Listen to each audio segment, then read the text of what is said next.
നമസ്കാരം, ഞാൻ രാജലക്ഷ്മി കൊച്ചിയിൽ നിന്നാണ്. ഇന്ന് നമ്മൾ BPSC 145-ൻ്റെ making the region unit 1 and unit 2 depends the time. അപ്പോൾ ഇൻട്രൊഡക്ഷനിൽ നമ്മൾ പറയാനുള്ളത് ഈ നോർത്ത് ഈസ്റ്റ് സ്റ്റേറ്റിൽ, അതായത് നോർത്ത് ഈസ്റ്റ് ഇന്ത്യ, ആദ്യം നമ്മൾക്ക് ഉണ്ടായിരുന്നത് 7 സ്റ്റേറ്റ്സ് ആയിരുന്നു. ഇപ്പോൾ നമുക്ക് അത് 8 സ്റ്റേറ്റ്സ് ആയിട്ട് മാറിയിട്ടുണ്ട്. ആസാം, അരുണാചൽ പ്രദേശ്, നാഗാലാൻഡ്, മണിപ്പൂർ, മിസോറം, ത്രിപുര, മേഘാലയ ആൻഡ് സിക്കിം. ഈ സ്റ്റേറ്റ്സ് ഒക്കെ നമ്മളുടെ ഇന്ത്യയുടെ ബോർഡറിലുള്ള ഇന്റർനാഷണൽ ബോർഡർ നെയ്ബറിങ് കൺട്രി ആയിട്ട് നെയ്ബേഴ്സ് ആയിട്ടുള്ളവരായ Bangladesh, Myanmar, China, Bhutan and Nepal ഇതിനെ ടച്ച് ചെയ്തുകൊണ്ടാണ് ഈ നമ്മളുടെ നോർത്ത് ഈസ്റ്റ് 8 സ്റ്റേറ്റ്സ് സ്ഥിതി ചെയ്യുന്നത്. 7 സ്റ്റേറ്റ്സ് എന്നാണ് നമ്മൾ ആദ്യം വിളിച്ചിരുന്നത്. 7 സിസ്റ്റേഴ്സ് എന്നാണ് ഈ കുഞ്ഞു കുഞ്ഞു സ്റ്റേറ്റ്സിനെ വിളിച്ചിരുന്നത്. ആ 7 സിസ്റ്റേഴ്സിൽ വരുന്ന സ്റ്റേറ്റ്സ് ഏതൊക്കെയാന്ന് വെച്ചാൽ ആസാം, അരുണാചൽ പ്രദേശ്, നാഗാലാൻഡ്, മണിപ്പൂർ, മിസോറം, ത്രിപുര ആൻഡ് മേഘാലയ. ഇതൊക്കെ കണക്ഷൻ, ഇന്ത്യയുമായിട്ടുള്ള കണക്ഷൻ എങ്ങനെയാന്ന് വെച്ചാൽ സിൽഗുരി വെസ്റ്റ് ബംഗാളില്, ആ വെസ്റ്റ് ബംഗാളിന്റെ വഴിയിൽ കൂടെ അല്ലെങ്കിൽ വെസ്റ്റ് ബംഗാളിന്റെ അടുത്തേക്കുള്ള അത് മുഖാന്തരമാണ് ഈ ബാക്കിയുള്ള കൺട്രികളായിട്ട് ഇവർക്ക് കോണ്ടാക്ട്സ് ഉള്ളത്. എക്സ്റ്റെൻഡ്, അതായത് ഐഡന്റിറ്റി എത്രത്തോളം എക്സ്റ്റെൻഡ് വെച്ചാൽ നോർത്ത് ഈസ്റ്റ് ഇന്ത്യയുടെ ഒരു എക്സ്റ്റെൻഡ് കവറിങ് വർഷങ്ങളോളമായിട്ടുള്ള ഇത് വന്നിട്ട് നോർത്ത് ഈസ്റ്റ് റീജിയന് ഇത് നമ്മൾ ഒരു ബ്രിട്ടീഷിന്റെ കാലഘട്ടത്തിൽ ഒരു ബർമീസിന്റെ അറ്റാക്ക് ഉണ്ടായിരുന്നു. ആ സമയത്താണ് ബർമീസ് അറ്റാക്ക് ചെയ്തപ്പോൾ നമ്മളുടെ ബ്രിട്ടീഷുകാരും ഇവിടത്തെ ആൾക്കാരും കൂടെ ഒരു വാറ് നടക്കും. ആ വാർ കഴിഞ്ഞ ശേഷം ബ്രിട്ടീഷുകാർ ബർമീസിനെ അത് തോൽപ്പിക്കുകയും ദ ട്രീറ്റി ഓഫ് യാൻഡോബ 1826 സൈൻ ചെയ്യുന്നു. ബ്രിട്ടീഷുകാരും ബർമീസും കൂടെ. ഇതിന്റെ പരിണാമമായിട്ട് നമുക്ക് കാണാൻ പറ്റുന്നത് അവര് ബ്രിട്ടീഷ് അഡ്മിനിസ്ട്രേഷൻ അതിനുശേഷം ഈ ബർമീസിനെ ഡിഫീറ്റ് ചെയ്തതിന് ശേഷം ബാക്കി കാലഘട്ടങ്ങളിൽ ബ്രിട്ടീഷ് ഗവൺമെന്റ് അല്ലെങ്കിൽ ബ്രിട്ടീഷ് അഡ്മിനിസ്ട്രേഷൻ ചെറുതായിട്ട് ബാക്കിയുള്ള സ്ഥലങ്ങൾ കൂടെ പിടിക്കാൻ തുടങ്ങി. 1874 ആസാം ഒരു സെപ്പറേറ്റ് സ്റ്റേറ്റ് ആയിട്ട്, പ്രോവിൻസ് ആയിട്ട് കൺട്രോളിൽ ഒരു മിഷനിൽ വരികയാണ്. 1905 ആസാം അനക്സ് ചെയ്തെടുക്കുന്നു. അതായത് ഈസ്റ്റ് ബംഗാൾ, നമ്മള് ബ്രിട്ടീഷിന്റെ കാലഘട്ടത്തിൽ ഒരു പാർട്ടീഷൻ നടന്നിട്ടുണ്ട്, east Bengal and west Bengal എന്ന്. അപ്പോൾ ഈ ആസാം എന്നുള്ള ഭാഗം ഈസ്റ്റ് ബംഗാളിന്റെ പാർട്ടായിട്ടാണ് ആ സമയത്ത് പാർട്ടീഷൻ നടന്നിട്ടുള്ളത്. അത് മാത്രമല്ല 1912 ആസാം ഒരു പ്രോവിൻസ് ആയി മാറുന്നു.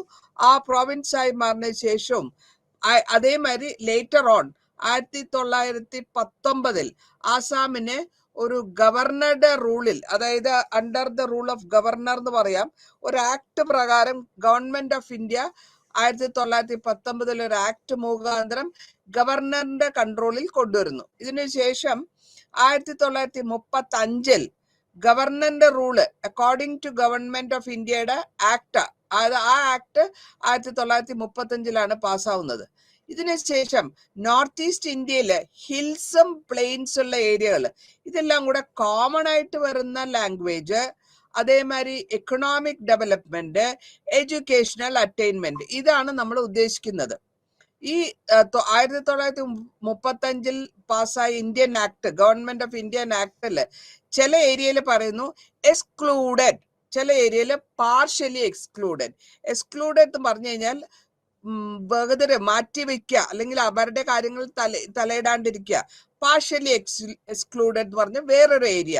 എന്തുകൊണ്ടാണ് എക്സ്ക്ലൂഡ് ചെയ്യുന്നതെന്ന് വെച്ച് കഴിഞ്ഞാല് ഇതിനെ എക്സ്ക്ലൂഡ് ചെയ്യുന്നത് അവരുടെ അപ്ലിക്കേഷൻ ലെജിസ്ലേറ്റീവ് പവേഴ്സിന്റെ, പ്രൊവിൻഷ്യൽ ഗവൺമെന്റിലുള്ള പ്രൊവിൻഷ്യൽ ലെജിസ്ലേച്ചറിലുള്ള ലെജിസ്ലേറ്റീവ് പവേഴ്സ് ആണ് നമ്മൾ എക്സ്ക്ലൂഡ് ചെയ്യുന്നത്, അതായത് കൂട്ടാണ്ട് എടുക്കുക.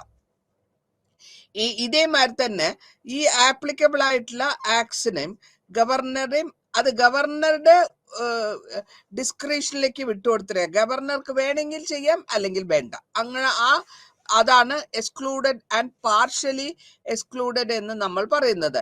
ഈ സ്പെഷ്യൽ പ്രൊവിഷൻസ് ഇന്ത്യൻ കോൺസ്റ്റിറ്റ്യൂഷൻ 6ാമത്തെ ഷെഡ്യൂളിൽ പറഞ്ഞിട്ടുണ്ട്. അപ്പോൾ ഈ ഡിസ്ട്രിക്ട് ഓട്ടോണമി അല്ലെങ്കിൽ ഓട്ടോണമസ് കൗൺസിൽസ് അവിടെ ഫോം ചെയ്യുന്നു നോർത്ത് ഈസ്റ്റില്. അതിനുശേഷം നോർത്ത് ഈസ്റ്റ് ഇന്ത്യയില് കൊളോണിയൽ പീരീഡില് കണ്ടിന്യൂ ചെയ്തു പോവുകയാണ് 1960-ലും. അതിനുശേഷം ലിംഗ്വിസ്റ്റിക് റീഓർഗനൈസേഷൻ വരുന്നുണ്ട്. ലിംഗ്വിസ്റ്റിക് എന്ന് വെച്ച് കഴിഞ്ഞാൽ ബേസ്ഡ് ഓൺ നമ്മളുടെ ലാംഗ്വേജ്, അതിലാണ് റീഓർഗനൈസേഷൻ വരുന്നത്.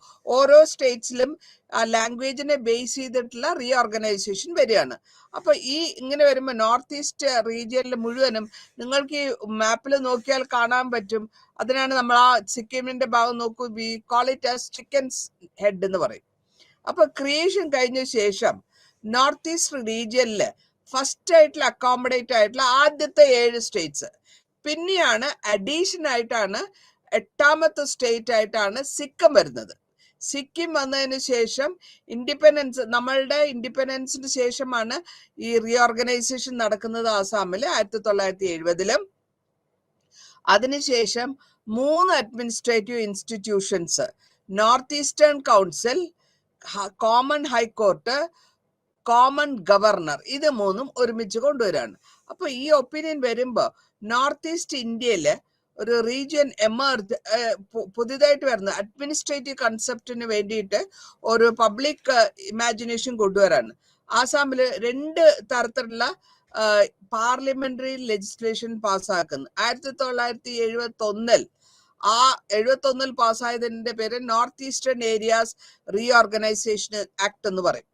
പിന്നെ നോർത്ത് ഈസ്റ്റേൺ കൗൺസിൽ ആക്ട് എന്ന് പറഞ്ഞിട്ട് വേറൊന്ന് പാസ്സാവുന്നുണ്ട്. അപ്പൊ ഈ നോർത്ത് ഈസ്റ്റ് കൗൺസിൽ കൊണ്ടുവന്നപ്പോൾ അവരുടെ എയിം എന്തിനാ വെച്ചാൽ ഒരു ഏജൻസി, ഡെവലപ്മെന്റിന്റെ ഒരു ഏജൻസി റീജിയണൽ പ്ലാനിംഗ് ബോഡിയിലുള്ള സ്റ്റേറ്റ്സ് ആയിട്ട് കൊണ്ടുവരാനാണ് അവർ ഉദ്ദേശിക്കുന്നത്. സെപ്റ്റംബർ 2001-ൽ സെൻട്രൽ ഗവൺമെന്റ് ഒരു എസ്റ്റാബ്ലിഷ് ചെയ്യുന്നു, ministry of development for the north eastern region, DONER എന്ന് പറഞ്ഞിട്ട് ഒന്ന് ഫോം ചെയ്യുന്നു.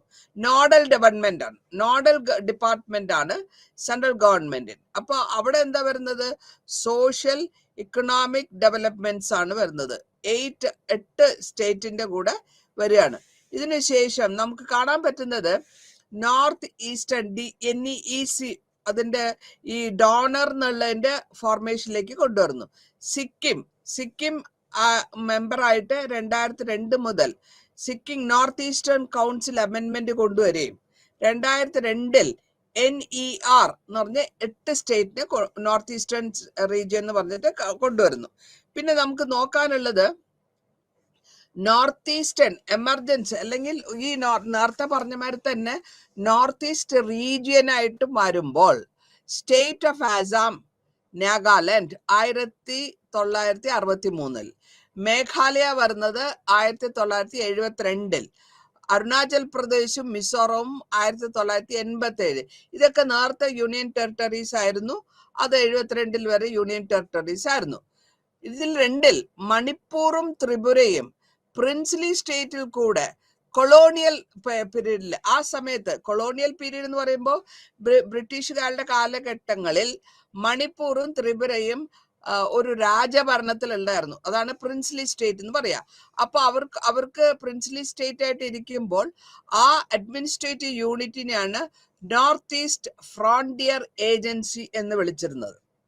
സിക്കിം അതേസമയം പ്രിഫറൻസ് ചെയ്തത് ഇന്ത്യയുടെ സ്റ്റേറ്റ് ആയിട്ട് മാറാനാണ്. നമ്മൾ ഇപ്പോഴും കാശ്മീരിന്റെ ഇഷ്യൂ അത് തന്നെയാണ്. നമ്മൾക്ക് ആ സമയത്തും ജമ്മു കാശ്മീർ പ്രിൻസ്ലി സ്റ്റേറ്റ് ആയിരുന്നു. അവർ പാകിസ്ഥാന്റെ കൂടെ ചേരാണ്ട് ഇന്ത്യയായിട്ട് ചേരുകയാണ്. അങ്ങനെയാണ് അത് ഇന്ത്യയുടെ ഭാഗമായിട്ട് മാറിയത്. അതേമാതിരി സിക്കിന്റെ രാജകുടുംബത്തിന്റെ ഇഷ്ടവും ഇന്ത്യയുടെ കൂടെ ഒരു സ്റ്റേറ്റ് ആയിട്ട് ചേരുകയാണ് ചെയ്യുന്നത്. അത് കഴിഞ്ഞിട്ട് അങ്ങനെയാണ് ഈ ആസാം വരുന്നത്. അതിനുശേഷം ആസാമിന്റെ സെപ്പറേറ്റ് പ്രോവിൻസ് ആയിട്ട് കൊളോണിയൽ അതോറിറ്റീസ് 1874-ൽ ഫോം ചെയ്യുന്നു. ഈ ട്രാൻസ്ഫർ വന്നത് കൊളോണിയൽ ഹെഡ്ക്വാർട്ടേഴ്സ് ആസാമിലായിരുന്നു ആദ്യ കാലഘട്ടത്തിൽ, അതായത് ചിറാപുഞ്ചിയിലായിരുന്നു. ചിറാപുഞ്ചിയില് മഴ കൂടുതലുള്ള കൊണ്ട് അവിടെ നിന്ന് മാറ്റി അതിനെ ഷില്ലോങ്ങിലേക്ക് കൊണ്ടുവരുന്നു.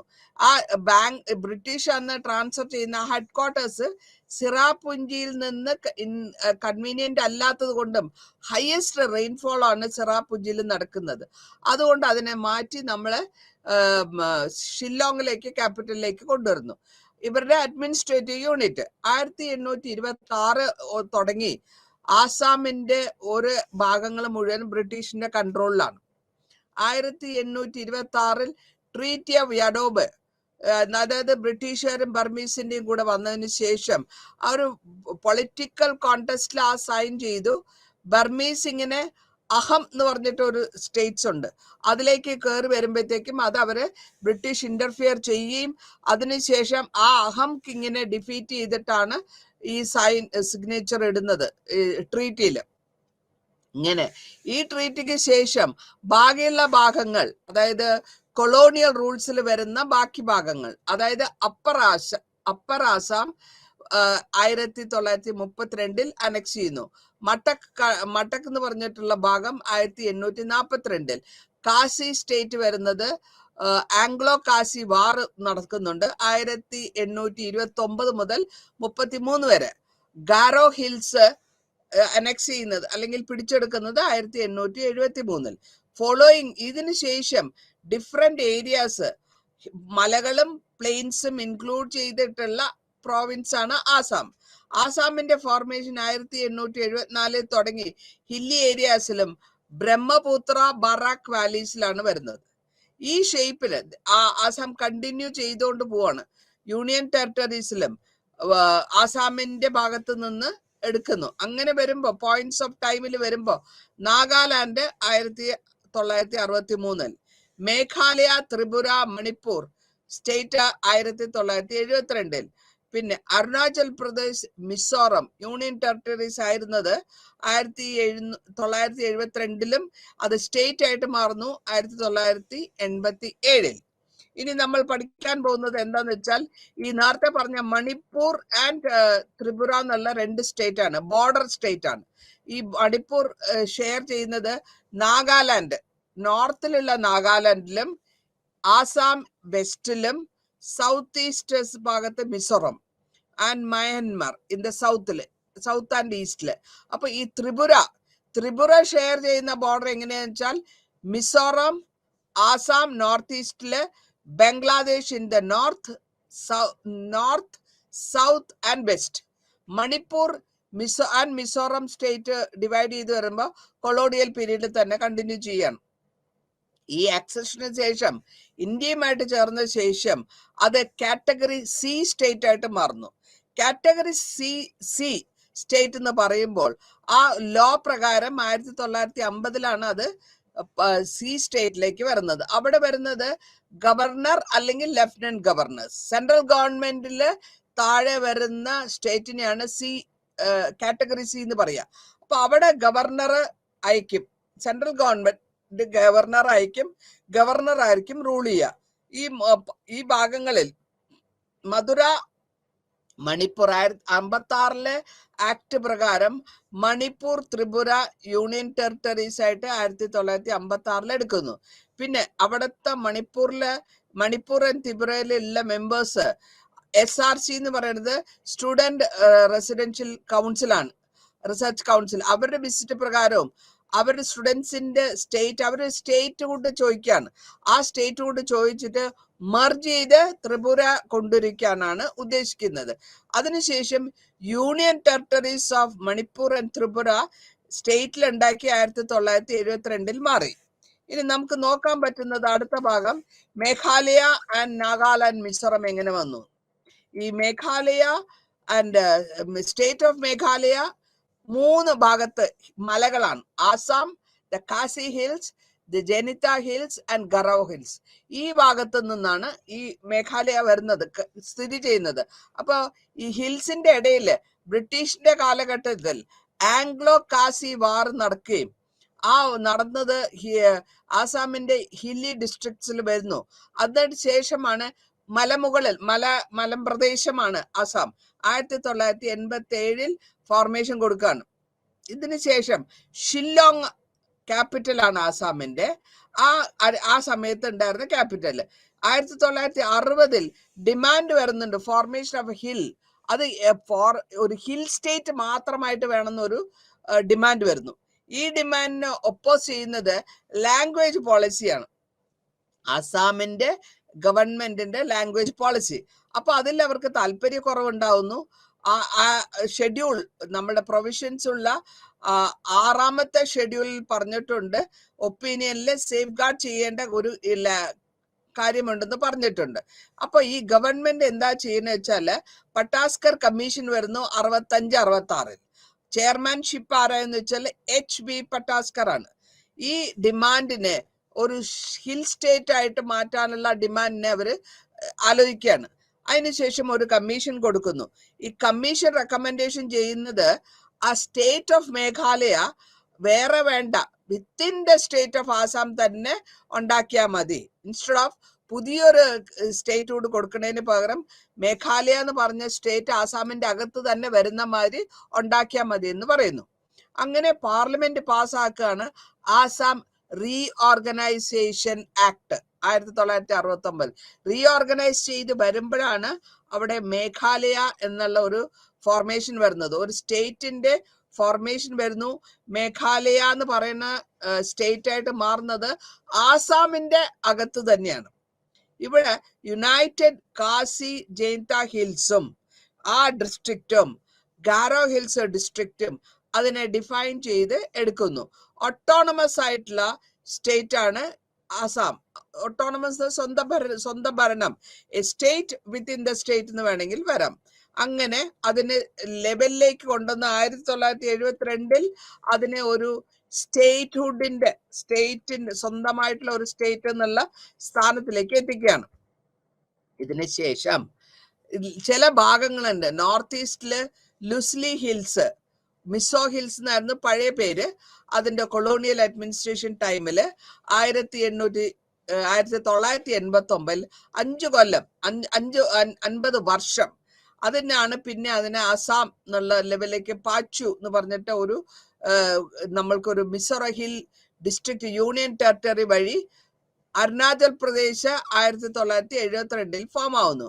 ഇത് കൂടാതെ 1987 യൂണിയൻ ടെറിട്ടറി ഓഫ് മിസോറം ഒരു സ്റ്റേറ്റ് ആയിട്ട് മാറുകയാണ് അരുണാചൽ പ്രദേശിന്റെ കൂടെ. ഇനി പറയാൻ പറ്റുന്നത് നമുക്ക് ഡിഫറെന്റ് ആയിട്ടുള്ള നാഗ ഇൻഹാബിറ്റഡ് ഏരിയാസ് ആണ്.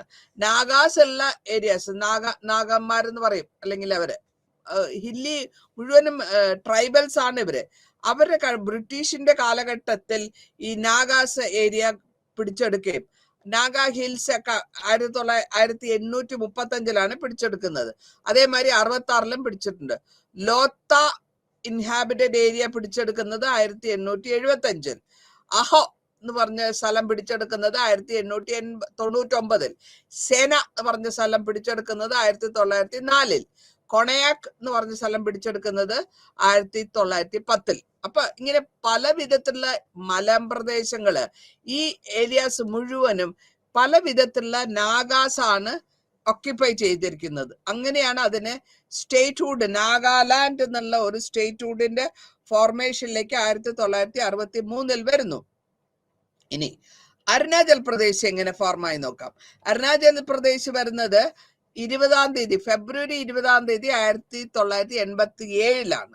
ഫോർമേഷൻ എങ്ങനെയാ വെച്ചാൽ ട്രേസ് ചെയ്ത് അഡ്മിനിസ്ട്രേറ്റീവ് ബൗണ്ടറീസ്, അതേമാതിരി 20-ാം നൂറ്റാണ്ടിലെ 2ാമത്തെ കാലഘട്ടം 1914 ബ്രിട്ടീഷ് അഡ്മിനിസ്ട്രേഷനാണ് നോർത്ത് ഈസ്റ്റ് ഫ്രോണ്ടിയർ ട്രാക്ട് എന്ന് പറഞ്ഞിട്ട് ഒരു ട്രാക്ട് ഉണ്ടാക്കുന്നത്. അതായത് ഈ ഭാഗങ്ങൾ ട്രാക്ടിലെ ഹില്ലി ഏരിയാസ് ആണ്.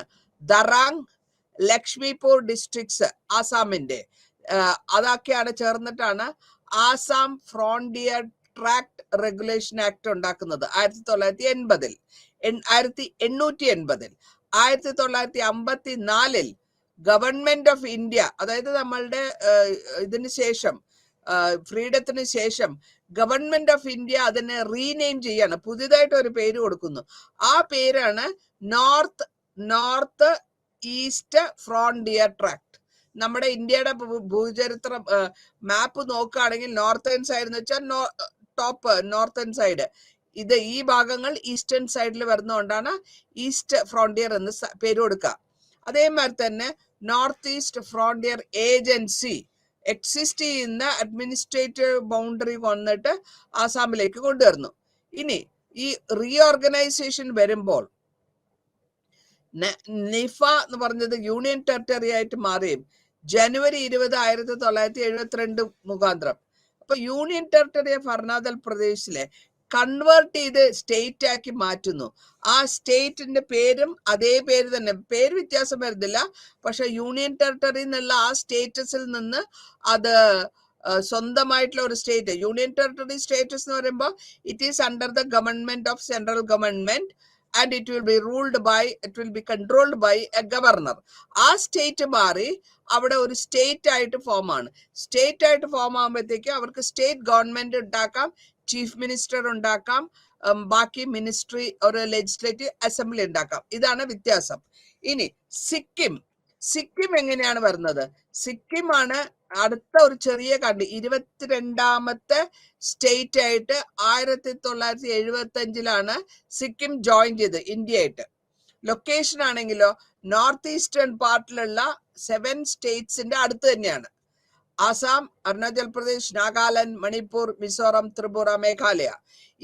ഈ എല്ലാ 7 സ്റ്റേറ്റ്സിനെയും കണക്ട് ചെയ്തുകൊണ്ടാണ് district of Cooch, Behar, Jalpaiguri, Siliguri, Darjeeling, west ബംഗാളിലുള്ള ഈ ഭാഗങ്ങളെല്ലാം കൂടെ തൊട്ടാണ് ഇത് വരുന്നത്.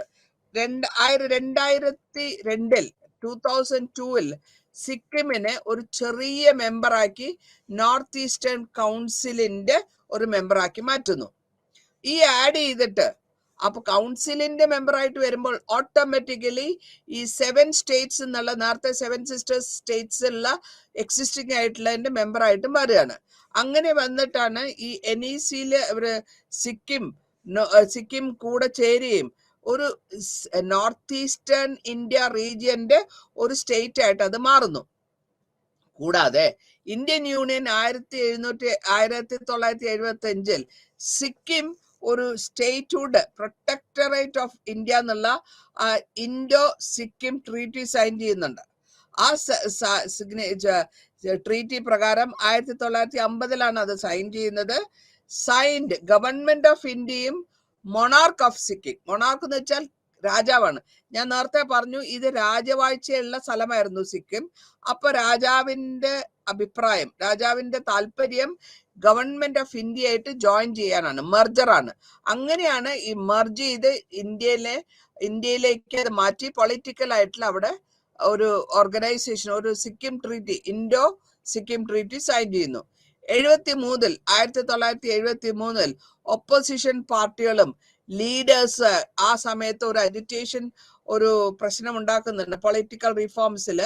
എന്തിനാ വെച്ചാല് ഈ രാജാവിനെ തന്നെ മാറ്റണം, അവിടുത്തെ രാജാവിനെ തന്നെ മാറ്റണം എന്നുള്ള ഒരു ചിന്തയാണ് അവർക്ക് വരുന്നത്. ഫൈനലായിട്ട് നോക്കുമ്പോൾ പൊളിറ്റിക്കൽ ഡെവലപ്മെന്റിൽ കൂടെ സിക്കിമിൽ മൊണാർക്കിനെ മാറ്റാനുള്ള ഒരു പരിപാടിയാണ് അവര് ഉദ്ദേശിക്കുന്നത്. അങ്ങനെ 97% ആൾക്കാരും വോട്ട് ചെയ്തത് രാജാവ് വേണ്ട എന്നാണ്. അങ്ങനെ രാജാവ് വേണ്ട എന്ന് വന്നപ്പോൾ രാജവാഴ്ച അവിടെ തീർന്നു പോകുന്നു. അതിനുശേഷമാണ് ഇന്ത്യയുടെ ഒരു സ്റ്റേറ്റ് ആയിട്ട് ഇത് മാറുന്നത്. അപ്പൊ ഇങ്ങനെയാണ് ഈ സ്റ്റേറ്റ്സിനെ നമ്മൾ കൊണ്ടുവരുന്നതും. അപ്പൊ ഈ യൂണിറ്റിൽ, ആദ്യത്തെ യൂണിറ്റിൽ നമുക്ക് ഇത്രേ പറയാനുള്ളൂ. നമ്മൾക്ക് വൈൻഡപ്പ് ചെയ്ത് നോക്കുകയാണെങ്കിൽ നോർത്ത് ഈസ്റ്റ് പാർട്ടില് പല വിധത്തിലുള്ള ലിംഗ്വിസ്റ്റിക്, എത്തനിക് കോമ്പോസിഷൻസ് ഉണ്ട്, ലോക്കൽ ആയിട്ടുള്ള ഇൻസ്റ്റിറ്റ്യൂഷൻസ് ഉണ്ട്, അവരുടേതായ എക്കണോമിക് ഫീച്ചേഴ്സ് ഉണ്ട്. പിന്നെ ഫോർമേഷൻ നോക്കുകയാണെങ്കിൽ നോർത്ത് ഈസ്റ്റ് ഇന്ത്യ കാലഘട്ടങ്ങളിൽ ട്രീറ്റി ഓഫ് യാൻഡോബ് പ്രകാരം 1926 ബ്രിട്ടീഷ് ബർമീസിനെ തോൽപ്പിച്ച് ആ ട്രീറ്റി സൈൻ ചെയ്ത് അവർ ബാക്കി ഭാഗങ്ങൾ പതുക്കെ പിടിച്ചെടുക്കാൻ തുടങ്ങി. 1874 ബ്രിട്ടീഷ് ക്രിയേറ്റ് ചെയ്ത ന്യൂ പ്രോവിൻസ് ആണ് ആസാം. അതും കൂടെ ക്യാപ്ചറായി. ഷില്ലോങ് ആണ് അതിന്റെ ക്യാപിറ്റൽ ആയിരുന്ന ന്യൂ പ്രോവിൻസിന്റെ ക്യാപിറ്റലായിട്ട് ഷില്ലോങ് ആണ് ഉണ്ടായിരുന്നത്. 1971 നോർത്ത് ഈസ്റ്റ് ഇന്ത്യ എമർജ് ചെയ്ത് വരുന്നത് എങ്ങനെ വെച്ചാൽ ഒരു സിഗ്നിഫിക്കന്റ് ആയിട്ടുള്ള അഡ്മിനിസ്ട്രേറ്റീവ് കോൺസെപ്റ്റ് ആണ്. അങ്ങനെ വരുമ്പോൾ 2 ആക്ട് ആണ് അവിടെ പാസ്സാവുന്നത്. നോർത്ത് ഈസ്റ്റേൺ ഏരിയാസ് റീഓർഗനൈസേഷൻ ആക്ടും നോർത്ത് ഈസ്റ്റേൺ കൗൺസിൽ ആക്ടും. ഈ കൗൺസിൽ ആക്ടിൽ പ്രകാരം ഒരു റീജിയൻ വരുന്നത് നോർത്ത് ഈസ്റ്റേൺ സ്റ്റേറ്റ്സിൽ വരുന്നിട്ടുള്ള 8 സ്റ്റേറ്റ്സ് ഏതൊക്കെയാന്ന് വെച്ചാണെങ്കിൽ ആസാം, അരുണാചൽ പ്രദേശ്, നാഗാലാൻഡ്, മണിപ്പൂർ, മിസോറാം, ത്രിപുര, മേഘാലയ ആൻഡ് സിക്കിം. പിന്നെ അടുത്ത 4 സ്റ്റേറ്റ്സ് അരുണാചൽ പ്രദേശ്, നാഗാലാൻഡ്, മേഘാലയ, മിസോറാം. ഇത് ആസാമിന്റെ പാർട്ടായിരുന്നു. അങ്ങനെയാണ് അത് സ്റ്റേറ്റ്ഹുഡ് കിട്ടുന്നത്. 1972 മേഘാലയ ഒരു പുതിയ സ്റ്റേറ്റ് ആയിട്ട് മാറുന്നു. അതേമാതിരി തന്നെ അരുണാചൽ പ്രദേശ്, മിസോറാം യൂണിയൻ ടെറിട്ടറീസ് ആയിട്ട് മാറുന്നു. അപ്പോ അരുണാചൽ പ്രദേശും മിസോറാവും 1987 സ്റ്റേറ്റ്ഹുഡിന്റെ പൊസിഷനിലേക്ക് എത്തുന്നത്. ഇതിനുശേഷം നമുക്ക് കാണാൻ പറ്റും അരുണാചൽ പ്രദേശിലെ നോർത്ത് ഈസ്റ്റേൺ ഫ്രോണ്ടിയർ ഏജൻസി എന്നുള്ള ഫോർമേഷനും അതിൽ കൂടെ ത്രിപുര ആൻഡ് മണിപ്പൂർ എക്സിസ്റ്റ് ചെയ്യുന്ന രാജ്യഭരണമുള്ള കൺട്രികൾ, കൊളോണിയൽ ടൈമിൽ രാജ്യഭരണങ്ങൾ ഉണ്ടായിരുന്ന കൺട്രികളായിരുന്നു. അതിനുശേഷം അത് യൂണിയൻ ഓഫ് ഇന്ത്യയിലേക്ക് ചേരാനാണ് അവർക്ക് താല്പര്യമെന്ന് പറയും. അവരുടെ താല്പര്യപ്രകാരം അവരെ ഇന്ത്യയിലേക്ക് ഇൻസ്ട്രുമെന്റ് സൈനിങ് ചെയ്യുന്ന ഒരു സിഗ്നേച്ചർ ഉണ്ട്. അതിന് പറയാ ഇൻസ്ട്രുമെന്റ് ഓഫ് ആക്സഷൻ എന്നാണ്. ഇതിൽ കൂടെ ഇവര് കാറ്റഗറി സി സ്റ്റേറ്റസിലേക്ക് എത്തുകയും 1950 അത് നടപ്പിലാക്കുകയും ചെയ്യുന്നു. 1956 ഈ യൂണിയൻ ടെറിട്ടറീസിനെ റീപ്ലേസ് ചെയ്ത് കാറ്റഗറി സി സ്റ്റേറ്റിലേക്ക് വരികയും സിക്കിമിനെ ഒരു പ്രൊട്ടക്ടർ ഓഫ് ഇന്ത്യ എന്നുള്ള ലെവലില് ട്രീറ്റി 1950 സൈൻ ചെയ്ത് ഗവൺമെന്റ് ഓഫ് ഇന്ത്യയും സിക്കിമിലെ മൊണാർക്കും കൂടെ സൈൻ ചെയ്ത് അതിനെ പ്രാബല്യത്തിൽ കൊണ്ടുവരുന്നു. എന്നിട്ട് അതിനുശേഷമാണ് അത് ഇന്ത്യയുടെ കൂടെ മെർജ് ചെയ്ത് 1972 ഇന്ത്യയുടെ ഒരു ഭാഗമായിട്ടുള്ള ഒരു സ്റ്റേറ്റ്, ഇന്ത്യയുടെ സ്റ്റേറ്റ് ആണ് എന്നുള്ള ഒരു അധികാരത്തിലേക്ക് അത് എത്തിപ്പെടുന്നത്. ഇനി 2002 സിക്കിം ഒരു നോർത്ത് ഈസ്റ്റേൺ റീജിയൻ മാത്രമല്ല, മെമ്പർ ആയിരുന്ന നോർത്ത് ഈസ്റ്റേൺ കൗൺസിൽ കൂടിയാണ്. അപ്പൊ അങ്ങനെ വരുമ്പോൾ ഈ 7 ഔട്ട് ഓഫ് 8 സ്റ്റേറ്റ്സില് നോർത്ത് ഈസ്റ്റ് ഇന്ത്യയില് അരുണാചൽ പ്രദേശ്, ആസാം, നാഗാലാൻഡ്, മണിപ്പൂർ, മിസോറാം, ത്രിപുര ഇവരെയാണ് നമ്മൾ 7 സ്റ്റേറ്റ്സ് എന്ന് വിളിച്ചിരുന്നത്. അപ്പൊ ഇനി നമ്മൾ കാണാൻ പോകുന്നത് അടുത്ത ചാപ്റ്റർ ആയ socio cultural ethnic profile of the region ആണ്. ആ റീജിയനിൽ ഉണ്ടായിരുന്ന സൊസൈറ്റിയും എങ്ങനത്തെ കൾച്ചർ, ഇത് ചെറിയ ചെറിയ സ്ഥലങ്ങളാണ്. അപ്പൊ അവരുടെ ഏകദേശം എല്ലാം ഹിൽ ട്രൈബ് ആയതുകൊണ്ട് ഒരേ മാതിരി തന്നെയാണ് വരുന്നത്. ചെറിയ വ്യത്യാസങ്ങളെ വരുന്നുള്ളൂ. അവരുടെ ഭാഷയിൽ വ്യത്യാസം വരും, അവരുടെ വിശ്വാസങ്ങളിൽ വ്യത്യാസം വരും. ഇതൊക്കെയാണ് നമ്മൾ ഈ ചാപ്റ്റർ 2 കൂടെ പഠിക്കാൻ പോകുന്നത്. ചാപ്റ്റർ 2 നമ്മൾ പഠിച്ചിട്ടുള്ള നോർത്ത് ഈസ്റ്റ് ഇന്ത്യയില് ആ ഗ്രൂപ്പ്സ് ഒക്കെ ഫോർമേഷൻ വന്നിട്ടുള്ളത് സോഷ്യലും കൾച്ചറൽ ഫീച്ചേഴ്സ്, അവരുടെ കമ്മ്യൂണിറ്റീസ്. അവിടുത്തെ കമ്മ്യൂണിറ്റീസ് എന്ന് പറയാനായിട്ട് 3 ടൈപ്പ് കമ്മ്യൂണിറ്റീസ് ഉണ്ട് നോർത്ത് ഈസ്റ്റ് ഇന്ത്യയിൽ. അതായത് ഇൻഡിജീനിയസ് ആയ ട്രൈബ്, അതായത് ആ നാട്ടിൽ തന്നെ ഉണ്ടായിരുന്ന ട്രൈബ് എന്ന് പറയുമ്പോൾ നമുക്ക് വേണമെങ്കിൽ ആദിവാസികൾ എന്ന് വിശ്വസിക്കാം. പിന്നെ നോൺ ട്രൈബൽ ലോക്കൽ കമ്മ്യൂണിറ്റീസ്, അതായത് നമ്മളുടെ ഇവിടെ നമ്മളുടെ എന്താ പറയാ ഈ ഹിൽ പ്രദേശമായ മൂവാറ്റുപുഴയ്ക്ക് അപ്പുറത്ത് അല്ലെങ്കിൽ കുമ്മളി ആ ഭാഗത്തൊക്കെ കാണാൻ പറ്റും ഈ ട്രൈബൽസിന്. അതായത് കാട്ടിൽ വസിക്കുന്നവർ അല്ലെങ്കിൽ ജീവിതമാർഗം കാട്ടിൽ അവര് ജീവിക്കുന്നു. ട്രൈബൽസ് എന്ന് പറയും, ആദിവാസി എന്ന് പറയും. ഇൻഡിജീനിയസ് ട്രൈബ്സ് എന്ന് പറയുന്നത് ആ രാജ്യത്തിലുള്ള ആദിവാസികൾ. പിന്നെ നോൺ ട്രൈബൽ ലോക്കൽ കമ്മ്യൂണിറ്റീസ്, അതായത് ആദിവാസികളല്ല പക്ഷെ അവർ അവിടെ താമസിക്കുന്ന കമ്മ്യൂണിറ്റീസ്, അതാണ് നോൺ ട്രൈബൽ കമ്മ്യൂണിറ്റീസ്. പിന്നൊന്ന് നോൺ ട്രൈബൽ മൈഗ്രൻസ് എന്ന് വെച്ചാൽ വേറൊരു രാജ്യത്തിൽ വേറൊരു മലപ്രദേശത്ത് നിന്ന് ഇങ്ങോട്ട് മൈഗ്രേറ്റ് ചെയ്ത് വരുന്നവർ. ഇപ്പൊ നമുക്കിവിടെ ഈ മൈഗ്രൻസ് പറയുകയാണെങ്കിൽ കേരളത്തിൽ തന്നെ ഒരുപാട് മൈഗ്രൻസ് ഉണ്ട്. നമ്മളുടെ എറണാകുളത്ത് ബീഹാർ എന്നുള്ളവരുണ്ട്, ബംഗാളിൽ നിന്നുള്ളവരുണ്ട്, ആസാമിൽ നിന്നുള്ളവർ, അവരൊക്കെ മൈഗ്രൻസ് ആണ്, അവർ ട്രൈബലും അല്ല. സോ അങ്ങനെയാണ് ഈ നാച്ചുറൽ റിസോഴ്സസിനെ ബേസ് ചെയ്തിട്ടും കൾച്ചറൽ പ്രോലിഫറേഷൻസ് വെച്ചിട്ടും ഓരോ ട്രൈബലിനെ നമ്മൾ ഗ്രൂപ്പാക്കി മാറ്റുന്നു. ഈ ഗ്രൂപ്പിൽ കൂടെ നമ്മൾ എന്താ ചെയ്യുക, അവരുടെ ലാംഗ്വേജ് വ്യത്യാസം ഉണ്ടാവും, അവരുടെ ഭാഷകൾ വ്യത്യാസമുണ്ട്, ഡയലക്ട് അതായത് സംസാരിക്കുന്ന തരം വ്യത്യാസം ഉണ്ടാവും, സെലിബ്രേഷൻസ് വ്യത്യാസം ഉണ്ടാവും, ബിലീഫ് വ്യത്യാസം ഉണ്ടാവും. അതേമാതിരി തന്നെ അവർക്ക് മതത്തിൽ പല മതത്തിലുള്ളവരുണ്ടാവും.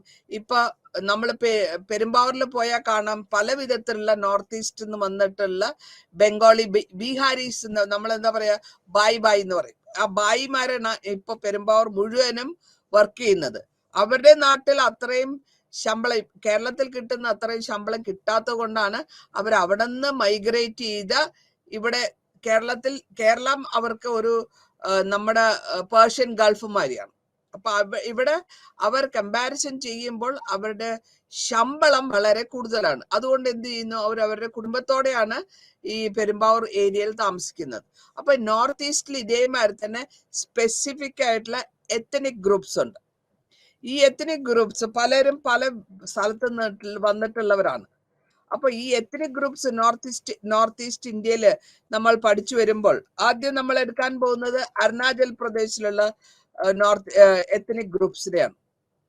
അവിടെ variety of ethnic tribal group, ആദിവാസികൾ, പിന്നെ അതിന്റെ തന്നെ സബ് ഗ്രൂപ്പ് ഉണ്ട്. അങ്ങനെ അവിടെ 26 മേജർ ട്രൈബ് ഗ്രൂപ്പുകളും അതേമാതിരി 100-ലധികം മൈനർ ട്രൈബും ഉണ്ട്. ചെറിയ നാട്ട് രാജാക്കന്മാരും നാട്ട് ഭാഷകളും. അതേമാതിരി അവരുടെ ലാംഗ്വേജും വ്യത്യാസം ഉണ്ടാവും, സംസാരിക്കുന്ന ഡയലക്ട് അതും വ്യത്യാസം ഉണ്ടാവും. അപ്പൊ ഓരോ ട്രൈബിലും ആദിവാസികളും, ഇപ്പൊ നമ്മുടെ കേരളത്തിൽ തന്നെ മലയാളം തന്നെ ട്രൈബൽ അല്ല, ഒന്നുമല്ല, കേരളത്തിൽ തന്നെ മലയാളം, തിരുവനന്തപുരം മലയാളം, കാസർഗോഡ് മലയാളം, കണ്ണൂർ മലയാളം, തൃശ്ശൂർ മലയാളം, അല്ലെങ്കിൽ ആലപ്പുഴ ആ ഡയലക്ട് എന്ന് പറയുന്നത് സെയിം ഭാഷ സംസാരിക്കുന്ന വിധം വ്യത്യാസം ഉണ്ടാവും. അപ്പൊ അതും ഇതേമാതിരി തന്നെ ഇവിടെയും ഈ ലാംഗ്വേജിന്റെയും ഡയലക്റ്റിന്റെയും വ്യത്യാസമുണ്ട്. ഇപ്പൊ ഈ ലാംഗ്വേജസ് നോക്കുമ്പോൾ നമ്മൾക്ക് പലരുടെയും അവരുടെ ലാംഗ്വേജ് ഏത് ഭാഷയാണോ അവർ സംസാരിക്കുന്നത് ആ ഭാഷയിലായിരിക്കും അവരെ അറിയപ്പെടുക. അങ്ങനെ നോക്കുമ്പോൾ ആദീസ് എന്ന് പറയും, നിഷിഹി എന്ന് പറയും, അബ്താനി എന്ന് പറയും, തഗൻ എന്ന് പറയും, മിസ്മി എന്ന് പറയും, കാമാട്ടി എന്ന് പറയും, നൊഹീട്ട എന്ന് പറയും, വാൻചോ എന്ന് പറയും, തങ്കാശ എന്ന് പറയും, സിംഗാപ്പോ എന്ന് പറയും, മൊണാപ്പ എന്ന് പറയും, അക്ക എന്ന് പറയും. ഇവർക്കൊക്കെ ഈ പല വിധത്തിലുള്ള ട്രൈബാണ് ഞാൻ ഈ പറഞ്ഞ പേരുകൾ. അപ്പൊ അവരുടെ ഭാഷയാണ് അവർ സംസാരിക്കുക. അവരുടെ ജോലി എന്താന്ന് വെച്ചാൽ വീവിങ് ചെയ്യുക, തുണികൾ, ഈ പലതരത്തിലുള്ള തുണികള്, വുളൻ തുണികളൊക്കെ വീവിങ് ചെയ്യുക, നെയ്റ്റെടുക്കുക, പോട്ടറി ആയിട്ടുള്ള സാധനങ്ങൾ ഉണ്ടാക്കുക, കല്ലുകൊണ്ടും ബാസ്ക്കറ്റ് കൊണ്ടുള്ള സിമ്പിളൈസ് ചെയ്ത്, അതായത് അവരുടെ അരുണാചൽ പ്രദേശത്തിൽ കിട്ടുന്ന റിസോഴ്സസ്, നാച്ചുറൽ റിസോഴ്സസിനെ കൺവേർട്ട് ചെയ്തെടുക്കുകയാണ് അവർ ചെയ്യുന്നത്. ഈ എത്തനിക് ട്രൈബിൽ തന്നെ കമ്പാട്ടീസും മൊണാപ്പാസും കമ്പാസും മേപ്പാസും അവർക്ക് സ്വന്തമായിട്ടുള്ള സ്ക്രിപ്റ്റ് ഉണ്ട്, എഴുത്ത് ശീലം അല്ലെങ്കിൽ എഴുതാൻ പറ്റുന്ന ലിപിയുണ്ട്. അരുണാചൽ പ്രദേശിലെ ട്രൈബ്സ് ഫോളോ ചെയ്യുന്നത് ഒരു കളക്ഷൻ ഓഫ് ഫോക്ക് സോങ്സ് വഴി, അവരുടെ പാട്ടുകൾ വഴിയും കഥകൾ വഴിയുമാണ് അവരുടെ കാര്യങ്ങൾ അവർ പറയുന്നത്. ഇതേമാതിരി 2011 സെൻസസ് എടുത്തപ്പോൾ അതിൽ ആ ഗ്രൂപ്പിൽ, അതായത് അരുണാചൽ പ്രദേശിനെയാണ് നമ്മൾ പരാമർശിച്ചു കൊണ്ടിരിക്കുന്നത്, 29% 4% ഹിന്ദുസ് ആയിരുന്നു, 30% 2006% ക്രിസ്ത്യൻസ്. ഞാൻ നേരത്തെ പറഞ്ഞു ലാംഗ്വേജ് മാത്രമല്ല മതത്തിൽ കൂടെ വ്യത്യാസമുണ്ടാകും. 1.95% മുസ്ലിംസ് അരുണാചൽ പ്രദേശിലുള്ളത്. അപ്പൊ ഈ കാറ്റഗറി ട്രൈബൽസിൽ, അല്ലെങ്കിൽ ഈ കാറ്റഗറിന് നമ്മൾ ട്രൈബൽസിന്, ഹിന്ദുസിന് കൂടുതലായിട്ടുള്ള മെജോറിറ്റി ഹിന്ദുസ് ആണ്, അവരാണ് ഫോർമൽ ആയിട്ടുള്ള ട്രൈബൽ റീജിയനിലുള്ളവർ നിന്ന് വിശ്വസിക്കപ്പെടുന്നു. ഇനി ബ്രീഫ് പ്രൊഫൈൽ നോക്കുമ്പോൾ അവരുടെ ട്രൈബ്സിനെ നമ്മൾ അറിയപ്പെടുന്ന പേരുകൾ ആദീസ്, നംഷീസ്, കമ്പാട്ടീസ് ആൻഡ് സിംഗ്പോസ്. ഇനി ആദീസ് എന്താന്ന് നോക്കാം. ഈ ആദി എന്ന് പറയുന്നവര് മേജർ ട്രൈബാണ്. ആന്ധ്രാപ്രദേശിലെ മേജർ ട്രൈബാണ്. അവര് ലോവർ ദിയാങ് വാലിയിലാണ് കൂടുതലായിട്ടും അവരുടെ താമസവും. അതേമാതിരി ഈസ്റ്റ് അപ്പർ സിയാങ് ഡിസ്ട്രിക്ട്സിലുമാണ് അവർ താമസിക്കുന്നത്. ഇൻഡിജിനിയസ് ആയിട്ടുള്ള വേറെ ഗ്രൂപ്പ്സ് ഉണ്ട്, അതായത് അവിടത്തെ തന്നെയുള്ള വേറെ ഗ്രൂപ്പ്സ് ഉണ്ട്. അതിന്റെ പേര് പടംസ്, മിലങ്കാസ്, കൊമ്പാസ്, മൈനാസ്, പാസീസ്. അവരെയും സ്വയം അവർ ആദി എന്ന് വിശേഷിപ്പിക്കുന്നു. അതിന്റെ അർത്ഥം ആദി എന്ന് പറഞ്ഞാൽ മലഞ്ചെരിവിൽ താമസിക്കുന്നവർ, ഹിൽ പീപ്പിൾ എന്നർത്ഥം ഇതിന്. ഇത് മാത്രമല്ല, ഇവർക്ക് വേറൊരു പേരുണ്ടായിരുന്നു. ആദീസിന് വേറൊരു പേര് അബോസ് എന്ന് പറയും. അബോസ് എന്ന പേരിലും അവര് അറിയപ്പെട്ടിരുന്നു. ഈ ആദീസ് എന്താ ചെയ്യുന്ന വെച്ചാൽ ബേസിക്കലി അവരുടെ അഗ്രികൾച്ചർ ആണ് അവരുടെ ജോലി. അത് കൂടാണ്ട് ഫിഷിംഗ് ചെയ്യാറുണ്ട്, കാടുള്ളത് കൊണ്ട് ഹണ്ടിങ്ങിന് പോവാറുണ്ട്. ബാക്കിയുള്ള ഈ 3 പ്രവൃത്തിയിൽ കൂടെയാണ് അവരുടെ ഫുഡ് ഐറ്റംസ്, അവർ സപ്ലിമെന്റ് ഫുഡ് കിട്ടിക്കൊണ്ടിരുന്നത്. പിന്നെ ആനിമിസം എന്ന് പറഞ്ഞിട്ട് ഒരു പ്രാക്ടീസ് ഉണ്ട്. അതായത് അവര് ആദിവാസികൾ മുഴുവനും നേച്ചറെ വർഷിപ്പ് ചെയ്യുന്നവരാണ്. ദേവതയായിട്ട് അഗ്നിനെയും മഴയിനെയും ഒക്കെ കാണുന്നവരാണ് നേച്ചർ വർഷിപ്പ് എന്ന് പറയാ. അതിന്റെ സ്പിരിറ്റ് ഒക്കെയാണ് അവർ വിശ്വസിക്കുന്നത്. മിന്നലിനെയും അതേമാതിരി മഴയിനെയും വെയിലിനെയും സൂര്യൻ, അങ്ങനെ പല വിധത്തിലുള്ള വിശ്വാസമാണ്. കാരണം ഇവരുടെ കൂടുതലായിട്ട് അവര് മലദേവത, ഈവൻ നമ്മുടെ സ്വാമി അയ്യപ്പനെ മലമുകളിൽ ഇരിക്കുന്നു സ്വാമിയായിട്ട് പറയുമ്പോൾ ആക്ച്വലി അത് മലദേവത എന്നുള്ള ഒരു കോൺസെപ്റ്റ് ആണ് അവിടെ വരുന്നത്. ആദീസിന്റെ റിലീജിയൻ ആ കാലഘട്ടങ്ങളിൽ ദൊണയി പോളോ എന്നുള്ള ഒരു റിലീജിയൻ ആണ്. അതിന്റെ ലോഞ്ച് ചെയ്ത മൂവ്മെന്റ് ഉണ്ടായിരുന്നത്, അത് റിവൈവ് ചെയ്യുന്നത് 1968 ചൗധരി റിവൈവ് ചെയ്യുന്നുണ്ട്. ഇവര് കൂടാതെ ഫോക്ക് ഡാൻസ്, ഒരു വിധത്തിലുള്ള ഡാൻസ്, എന്ത് ഫെസ്റ്റിവൽ എന്നാലും നമുക്ക് കാണാൻ പറ്റും ഇവരുടെ ഗ്രൂപ്പായിട്ടുള്ള ആണുങ്ങളും പെണ്ണുങ്ങളും ഗ്രൂപ്പായിട്ടുള്ള ഡാൻസുകൾ. ഇനി അടുത്തൊരു ഗ്രൂപ്പാണ് നൈഷി എന്ന് പറയുന്നത്. ഈ നൈഷി എന്ന് പറയുന്നവര് ഡാൽഫ എന്നും കൂടെ പറയാറുണ്ട്. ഇവരുടെ സ്വന്തം കൾച്ചർ, അവരുടെ ട്രഡീഷൻ അവർ മെയിൻറ്റെയിൻ ചെയ്തു പോകുന്നുണ്ട്. മാത്രമല്ല ഫോറസ്റ്റില് മിഥുൻ എന്ന് പറയുന്നത് നമ്മുടെ പോത്താണ്. പോത്തിനെയാണ് അവർ മിഥുൻ എന്ന് പറയാ. അതിനെ ഒരു സേക്രഡ് ആനിമൽ ആയിട്ടാണ് അവർ, ഒരു ഹോളി ആനിമൽ ആയിട്ടാണ് അവർ കാണുന്നത്. കാരണം അവരുടെ ജീവിത രീതിയിൽ ഈ മിഥുൻ എന്ന് പറയുന്ന ഈ പോത്തുമാരുള്ള ഒരു ബഫലോന്റെ വലുത്, അതാണ് അതിന്റെ അർത്ഥം. ഇക്കണോമിക് ലൈഫിലും അവർക്ക് ഇത് വളരെ പ്രാധാന്യമുള്ള ഒരു കാരണം അവർ കർഷകരാണല്ലോ. നെയോം യോലോ എന്ന് പറഞ്ഞ ഒരു ഫെസ്റ്റിവൽ അവർ നിബാഷി ട്രൈബ് ഫെസ്റ്റിവൽ ചെയ്യാറുണ്ട്. ഈ ഫെസ്റ്റിവലിന്റെ വർഷിപ്പ് അവര് ദേവിനെ അല്ലെങ്കിൽ ദേവതേനെ, നിക്യോം എന്ന ദേവതേനെയാണ് വർഷിപ്പ് ചെയ്യുന്നത്. വർഷിപ്പ് ചെയ്യുന്ന വെച്ചാൽ അതിൽ അവരുടെ വർഷിപ്പ് ചെയ്യുമ്പോൾ അവരുടെ പ്രാർത്ഥന എന്തിനാ വെച്ചാൽ ഈ കൃഷികളൊക്കെ ഇൻസെക്ട്സ്, അതായത് ചെറിയ ചെറിയ പ്രാണികൾ വന്ന് തിന്നാണ്ടിരിക്കാനും അതേമാതിരി ആനിമൽസ് തിന്നാണ്ടിരിക്കാനും, ഈ നമ്മളെ എലി, സാധാരണ കർഷകന്മാരുടെ പ്രാർത്ഥനയാണ്. ഈവൻ നമ്മൾ പറയാറുണ്ടല്ലോ, ഓണം കൂടെ നമ്മുടെ കർഷകരുടെ ഒരു വിശ്വാസം, കർഷകരുടെ ഹാർവെസ്റ്റിംഗ് ടൈമാണ്. അതേമാതിരി പൊങ്കല്, തമിഴ്നാട്ടിൽ അത് പൊങ്കല്. ഇവിടെയും ഈ പ്രാർത്ഥനയിൽ അവര് ഗോഡസിന് പ്രാർത്ഥിക്കുന്നത് ഞങ്ങളുടെ ക്രോപ്പൊക്കെ, ഞങ്ങളുടെ ധാന്യങ്ങളൊന്നും നശിപ്പിക്കാണ്ട്, പക്ഷികളും മൃഗാദികളും ഇൻസെക്ട്സും പ്രാണികളും നശിപ്പിക്കാണ്ട് ഞങ്ങളെ രക്ഷപ്പെടുത്തണം എന്നുള്ള ഈ പ്രാർത്ഥനയാണ് നിഷി എന്നുള്ള ഈ പ്രാർത്ഥനയിൽ കൂടെ നെയോം എന്ന് പറഞ്ഞ ഗോഡസിലോട് അവര് പ്രാർത്ഥിക്കുന്നത്. അടുത്തതായിട്ട് പറയുകയാണെങ്കിൽ ദ തൈ കടംബീസ് എന്ന് പറയും. തൈ കടംബീസിന്റെ അവര് നമസ്തി ഡിസ്ട്രിക്റ്റിന്റെ, അരുണാചൽ പ്രദേശിന്റെ നമസ്തി ഡിസ്ട്രിക്ട്സിലാണ് താമസിക്കുന്നത്.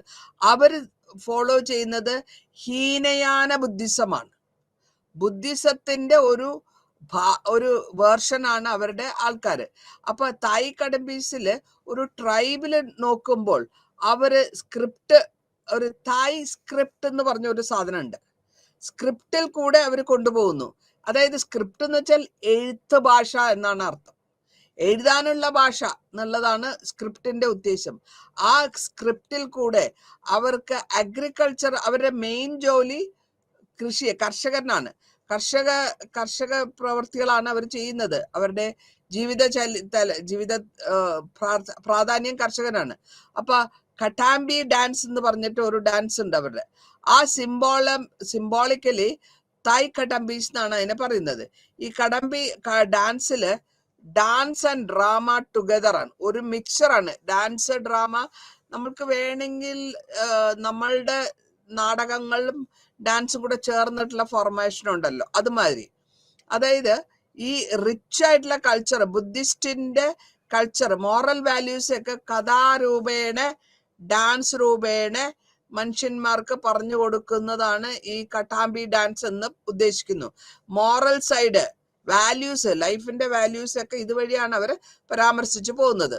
ഇത് കൂടാണ്ട് അനദർ ഫോം ഓഫ് ഡാൻസ് ഉണ്ട് കട്ടാമ്പിയില്, കോക്ക് ഫൈറ്റ് ഡാൻസ് എന്നാണ് പറയാം. കോക്ക് ഫൈറ്റ് ഡാൻസ് എന്ന് പറയുമ്പോൾ നമ്മുടെ തമിഴ്നാട്ടിൽ കാണാറുണ്ട് കോക്ക് ഫൈറ്റ് ഡാൻസ്. പൊങ്കലിന്റെ സമയത്ത് കോക്ക് ഫൈറ്റ് കൃഷിയുടെ കൂട്ടുകാരനാണല്ലോ കോഴികള്. അപ്പൊ അത് തമ്മിലുള്ള ഫൈറ്റും അതിനെ ഡാൻസ് ഫോമിലേക്ക് കൊണ്ടുവരുന്നതാണ് ഇവിടെ കട്ടാമ്പിയിൽ കാണുന്നത്. ഇനി നമ്മൾ അടുത്തതായിട്ട് പരാമർശിക്കാൻ പോകുന്നത് ആസാമിന്റെ ആണ്. ആസാമിന്റെ പല വിധത്തിലുള്ള കമ്മ്യൂണിറ്റീസ് ഉണ്ട്. ഞാൻ നേരത്തെ പറഞ്ഞു ട്രൈബൽസ് ഉണ്ട്, നോൺ ട്രൈബൽസ് ഉണ്ട്, അസാമിയാസ് ഉണ്ട്, ബംഗാളീസ് ഉണ്ട്. ഈ 4 ഗ്രൂപ്പിൽ സാധാരണമായിട്ട് പ്ലെയിൻ ആയിട്ടുള്ള ട്രൈബ് ഉണ്ട്, ഹിൽ ട്രൈബ് ഉണ്ട്, ടീ ട്രൈബ് ഉണ്ട്. ടീ പ്ലാന്റേഷൻസിലുള്ള ജോലിയുള്ളവരാണ് ടീ ട്രൈബ്സ് എന്ന് പറയാ. ഇവിടെ ആസാമിൽ നമ്മൾ കാണപ്പെടുന്നത് ബർമാസ്, ബോഡാസ്, ദെബോരി, കൊജോയി, സൊനാവൽ, കച്ചേരീസ്, ലഹയോങ്, മെഹക്, മെഹരി, മിസ്സിംഗ് എന്ന് പറയും, അല്ലെങ്കിൽ രബ, ദിമാസ, ഹജോങ്, സിംഗാപ്പോ, കമോട്ടി, ഗാരോ. ഇതിൽ ഏറ്റവും കൂടുതലായിട്ടുള്ള ഉള്ളത് ബോഡോസ് ആണ്. ഈ ബോഡോ ഗ്രൂപ്പ് ലാർജ് ആയിട്ട് അവര് പ്ലെയിൻസിൽ, മലമ്പ്രദേശത്തിന്റെ അല്ല താഴ്വാരങ്ങളിലാണ് താമസിക്കുക. ബോഡോസ് എന്ന് പറയുന്നത് അവരുടെ ആ ജനറിക് ടേം തന്നെ വരുന്നത് അവരുടെ ട്രൈബിൽ നിന്നാണ്. ഇത് മാത്രമല്ല ഇവര് പ്രിഫർ ചെയ്യുന്നത് ഇൻഡിവിജ്വൽ ഐഡന്റിറ്റിക്കാണ് അവര് പ്രിഫർ ചെയ്ത് പോകുന്നത്. ഇവര് ആസാമിന്റെ ഒറിജിനൽ ബോഡോസ് ആസാമിന്റെ ഒറിജിനൽ ആൾക്കാരാണെന്നാണ് വിശ്വസിക്കുന്നത്. സോണാൽ കച്ചാമ്പീസ് വന്നിട്ടുള്ളത് മുരും, തനിഷ്ക, ദിബർഗ, ശിവഗംഗാർ, ജോറാത്ത്, ഗൊലാറ്റ്, രമിപ്പൂർ, ദമൻചി ഏരിയയിൽ നിന്നാണ്. ഇവര് ഈ ethnic tribes Assam common most ആയിട്ട് അവർ കോൺസെൻട്രേറ്റ് ചെയ്യുന്നത് ദമാൻഷി, ലമിഷ്പൂർ, ശിവശങ്കർ, ജൊറാറ്റ് ആൻഡ് സോണിറ്റ്പൂർ. ഇത് കൂടാണ്ട് ഈ ഹിൽ ട്രൈബ്സ്, ആസാമിന്റെ ഹിൽ ട്രൈബ്സ്, പ്രിൻസിപ്പളായ ഹിൽ ട്രൈബ്സിനെയാണ് നമ്മൾ കാർബീസ് എന്നും അതേമാതിരി തന്നെ അവരെ വിളിക്കുന്നത് നമ്മൾ ഈ ഒരു പ്രത്യേക തരത്തിലുള്ള പേരിൽ കൂടിയായിരിക്കും. അപ്പൊ ദിമാസ എന്ന് പറയും. അവര് ഇൻഹാബിറ്റ് ചെയ്യുന്ന ഏരിയ മുഴുവൻ കാർബി അലോങ് എന്ന് പറയും. അതേമാതിരി ദിമ ഹസോ എന്ന് പറഞ്ഞ ഡിസ്ട്രിക്ട്, ആസാമിന്റെ ദിമ ഹസോ എന്ന് പറഞ്ഞ ഡിസ്ട്രിക്റ്റിലായിരിക്കാം അവർ താമസിക്കുക. ബാക്കി ഉള്ള ഹിൽ ട്രൈബിന് ആസാമിന്റെ ഗറോസിലും ഹജോസിലും ഹമാസിലും കാസീസിലും കാണാൻ പറ്റും. പിന്നെ നമ്മള് ഈ നേരത്തെ ഞാൻ പറഞ്ഞ മാതിരി ട്രീ ട്രൈബിന്റെ ആസാമിനെ നമ്മൾ ആദിവാസീസ് എന്ന് പറയുന്നു. ഈ ആദിവാസീസ് എന്ന് പറയുമ്പോൾ അവർ മുഴുവനും ലേബറേഴ്സ് ആണ്. മൈഗ്രേറ്റ് ചെയ്ത് ടീ പ്ലാന്റേഷൻ, അതായത് ഇംഗ്ലീഷിന്റെ കാലഘട്ടത്തിൽ ഉണ്ടായിരുന്ന പ്ലാന്റേഷൻ, ചായ പ്ലാന്റേഷനിൽ വർക്ക് ചെയ്തിരുന്നവരെയാണ് നമ്മൾ ഹിൽസ് എന്ന് പറയുന്നത്. ഇവരെന്താ മൈഗ്രേറ്റ് ചെയ്തത് വന്നിട്ടുള്ളത് എവിടെന്ന് വെച്ചാൽ ഛോട്ടാ നാഗ്പൂർ നിന്ന്. അതായത് ഈ കാലഘട്ടങ്ങളിൽ ഇപ്പോൾ നമ്മളുടെ ബീഹാർ, ജാർഖണ്ഡ്, ഛത്തീസ്ഗഡ്, ഒഡീഷ, വെസ്റ്റ് ബംഗാൾ, ഉത്തർപ്രദേശ് ആ ഭാഗത്തിൽ നിന്ന് ഇങ്ങോട്ട് വന്നിട്ടുള്ളവരാണ് ഈ ടീ ഗാർഡൻസിലുള്ള ടീ ട്രൈബ്സ്. ഇവരുടെ കൂടെ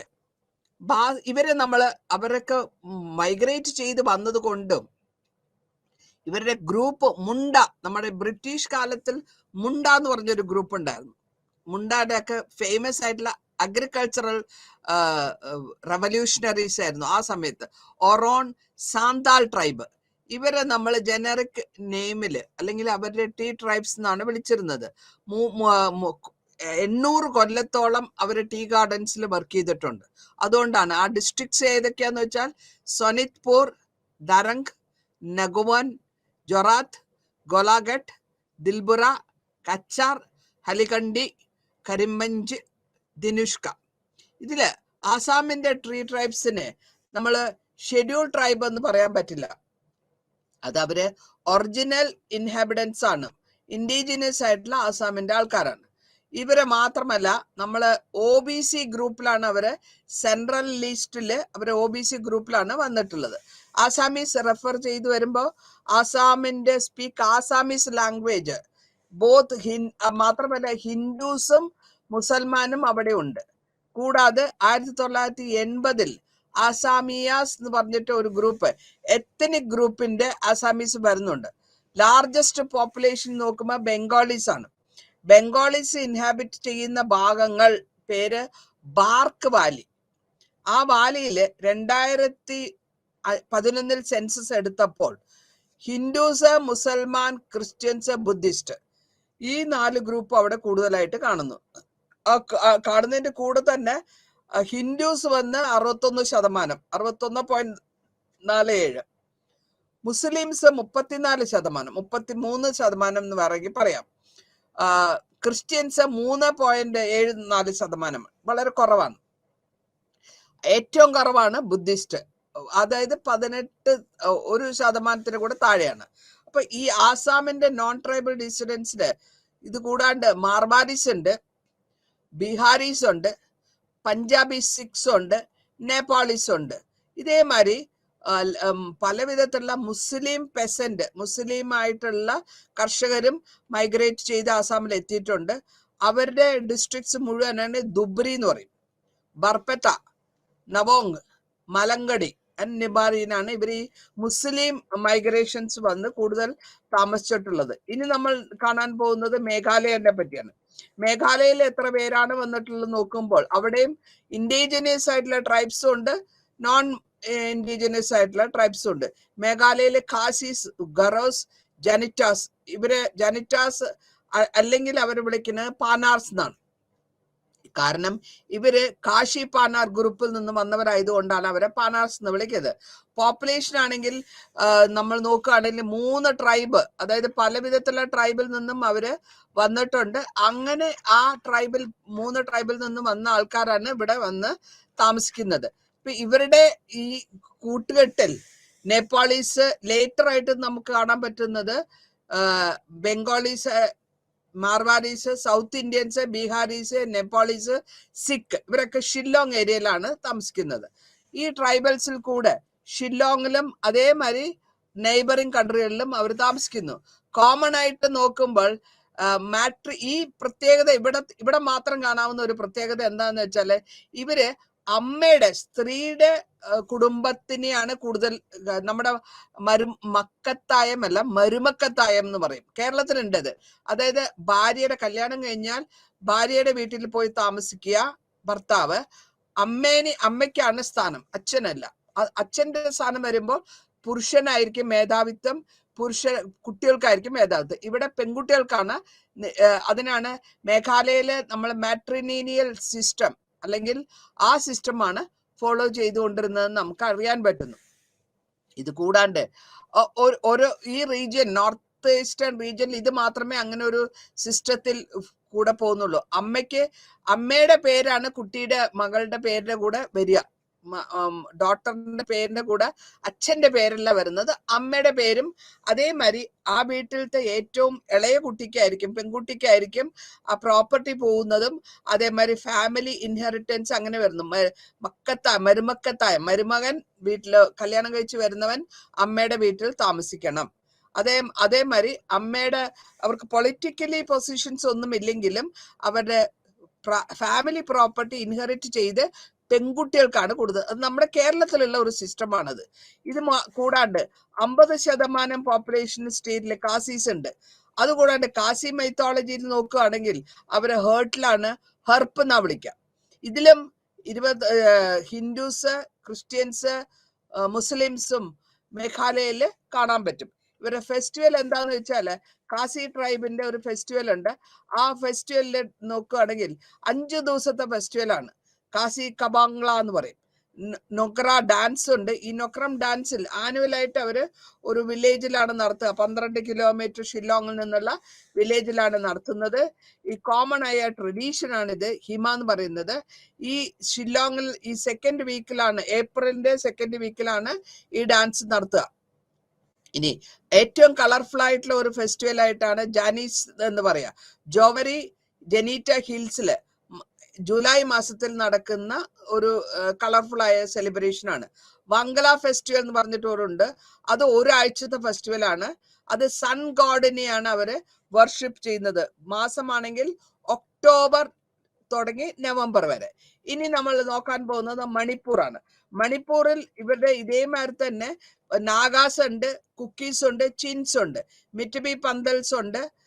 ഇതിന്റെ കൂടാണ്ട് ഷെഡ്യൂൾ ട്രൈബായ ഐമോൽ, അനാൽ, അങ്കാനമി എന്ന് പറഞ്ഞ് പല ട്രൈബുകളും ഉണ്ട്. ഇവരും കുറെ ഉണ്ട്. ഇത് മണിപ്പൂർ ലാംഗ്വേജ് സംസാരിക്കുന്ന ടിബറ്റോ ബർമേസ് ലാംഗ്വേജ് ഉണ്ട്.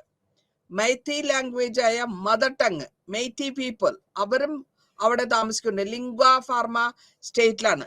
എങ്കിലും ഇംഗ്ലീഷ് ലാംഗ്വേജ് ബിസിനസ്സിന് വേണ്ടിയിട്ടും ഇംഗ്ലീഷ് ലാംഗ്വേജ് അവർ ഉപയോഗിക്കാറുണ്ട്. പിന്നെ ഫെസ്റ്റിവൽ നോക്കുകയാണെങ്കിൽ വളരെ 15 ദിവസം ഗ്രൗണ്ട് പാലസില് ഇംഫാലില് ഒരു വലിയ ഫെസ്റ്റിവൽ നടക്കും. അതിൽ കൂടെ പ്രൈവറ്റ് ആയിട്ടുള്ള എന്റർടൈനേഴ്സും പ്രൈവറ്റ് കമ്പനികള് കോപ്പറേറ്റീവ് സൊസൈറ്റീസ് അവരുടെ പ്രോഡക്ട്സ് കൊണ്ടുവന്ന് വിൽക്കുക. അതേമാതിരി ഡാൻസസ്, മൈബി എന്ന് പറഞ്ഞ ഡാൻസ് ഫോം അവിടെ മണിപ്പൂരിൽ അവരുടെ ലോക്കൽ ആർട്ടിസ്റ്റിന്റെ ഡാൻസ് ഫോം കൊണ്ടുവരിക, ഹാൻഡിക്രാഫ്റ്റ്സ് കൊണ്ടുവരിക, വുഡ് കാർവിംഗ് കൊണ്ടുവരിക, റെഡിമെയ്ഡ് ആയിട്ടുള്ള ഗാർമെന്റ്സ് കൊണ്ടുവരിക. അതായത് നമ്മളുടെ അടുത്തുള്ള തായ്ലാന്റ്, മയൻമാർ, ബംഗ്ലാദേശിൽ നിന്നുള്ള പ്രോഡക്ട്സ്, സൗത്ത് കൊറിയൻ പ്രോഡക്ട്സ്, ഇത് ഈ ഫെസ്റ്റിവലിൽ അമേരിക്കയിൽ നിന്നുള്ള പ്രോഡക്ട്സ് കൂടെ അവര് വിൽക്കാറുണ്ട്. അപ്പൊ അവര് സ്വന്തമായിട്ടൊരു ഫെസ്റ്റിവലിൽ അത് ഇതൊക്കെ എക്സിബിറ്റ് ചെയ്ത് ബിസിനസ് ആയിട്ട് നടത്തുന്നു. കൂടാതെ ഇവർക്ക് ഒരു ഡാൻസ് ഫോം ഉണ്ട്. ഈ ഡാൻസ് ഫോമിൽ വരുമ്പോൾ തന്നെ മണിപ്പൂർ ഡാൻസ്, പ്രത്യേകിച്ച് നമ്മള് രാസ്ലീല, നുപപാല, മുങ്ചോം, ഇവരുടെ രാസലീല രാത്രിയാണ്. അമ്പലത്തിന്റെ മുൻപിലുള്ള എൻക്ലോഷറിലാണ് രാസലീല എന്നുള്ളത് പറഞ്ഞ ഡാൻസ് ചെയ്യുന്നത്.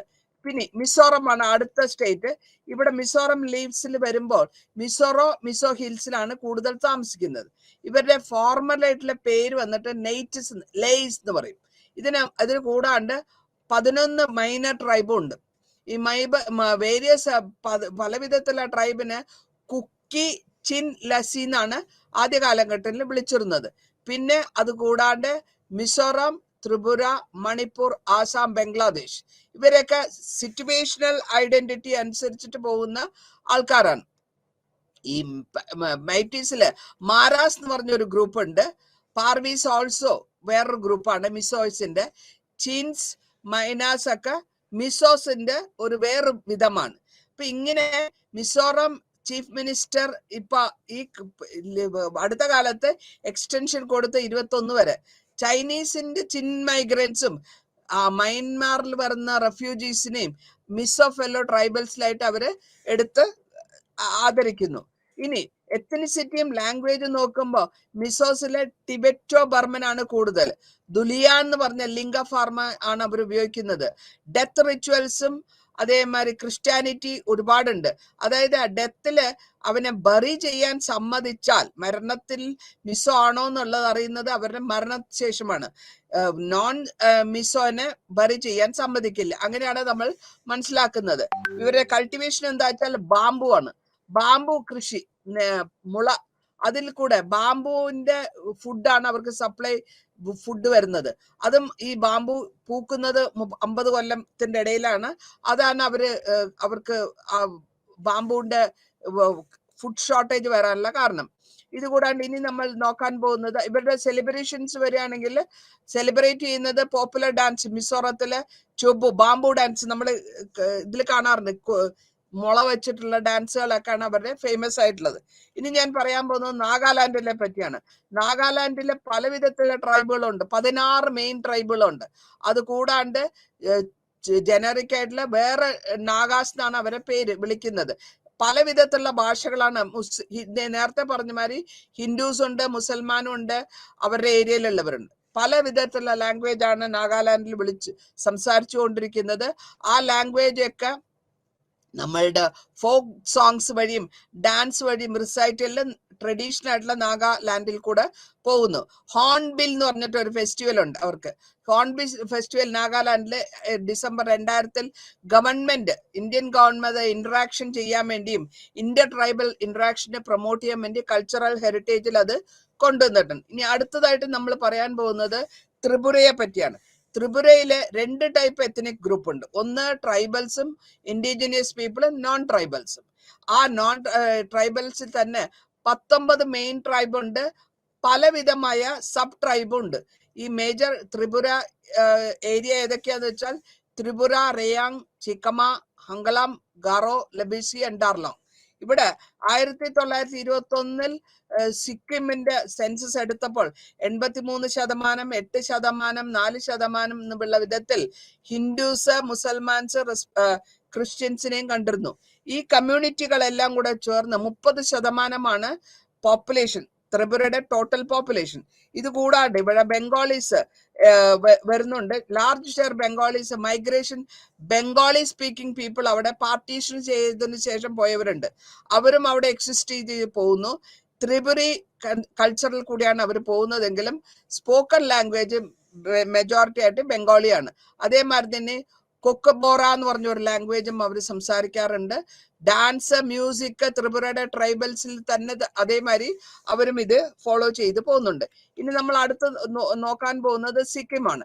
സിക്കിമിന്റെ സ്റ്റേറ്റിൽ ഇതാണ് ലേറ്റസ്റ്റ് ആയിട്ട് ഫോർമേഷൻ ആയിട്ടുള്ളത്. 3 എത്തനിക് ഗ്രൂപ്പാണ് കാണുന്നത് സിക്കിമില്. നേപ്പാളീസ്, ബുട്ടിയാസ്, ലിപ്പാച്ചാസ്. ഇവരാണ് മേജർ ആയിട്ടുള്ള ലാംഗ്വേജ് സംസാരിക്കുന്ന സിക്കിമിലുള്ള ആൾക്കാര്. ലിപ്പാച്ചാസ് ഒറിജിനൽ സിക്കിമിന്റെ ആൾക്കാരാണ്. ബുട്ടിയാസ് ഭൂട്ടാനിൽ നിന്ന് വന്നിട്ടുള്ളവര് 17ാം സെഞ്ചുറിയില്.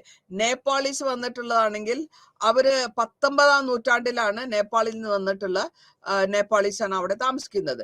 ഈ ബുട്ടിയാസിന്റെ കാലഘട്ടം 14ാം സെഞ്ചുറിയിൽ തുടങ്ങുന്നതാണ് ടിബറ്റിൽ നിന്ന്. അതേമാതിരി കിങ്ഡം എസ്റ്റാബ്ലിഷ് ചെയ്യുന്നത് 1642 ഇതേമാതിരി തന്നെ 19ാം നൂറ്റാണ്ടിൽ നമുക്ക് സിക്കിമിൽ നിന്ന് നേപ്പാളി ബ്രിട്ടീഷ് പ്രൊട്ടക്ടറേറ്റ് ആയിട്ട് വരികയും അവരെ കോമ്പസിഷൻ എടുക്കുകയും നേപ്പാളീസും സിക്കിമിൽ വന്ന് വളരെ ലോക്കൽ ആയിട്ടുള്ള അതോറിറ്റീസിൽ ചേർന്ന് പോകുന്നു.